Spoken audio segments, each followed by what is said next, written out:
The Ballad of Marlo's Reach. In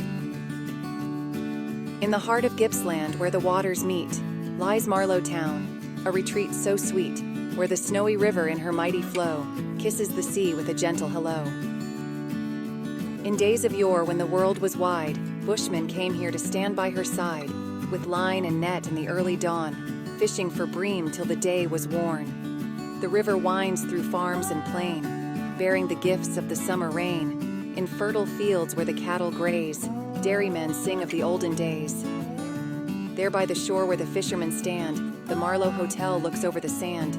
Its walls have heard tales old and new, of pioneers, both hearty and true.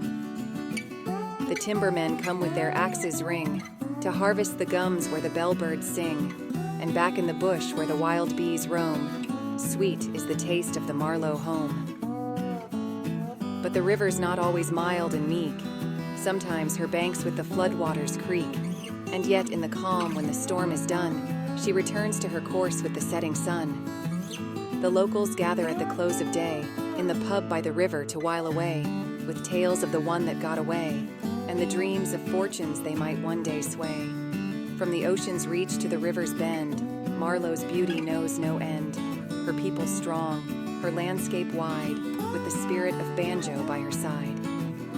For Marlo's not just land and sea, but a community, proud and free, a tapestry woven through time and tide, where the heart of Gippsland does abide.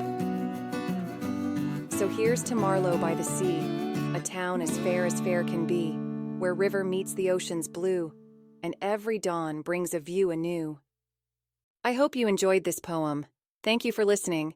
You can find more, including some original songs, on my blog at kuta.aucota.au or YouTube at Malakuta 2020. Please like, comment, and subscribe.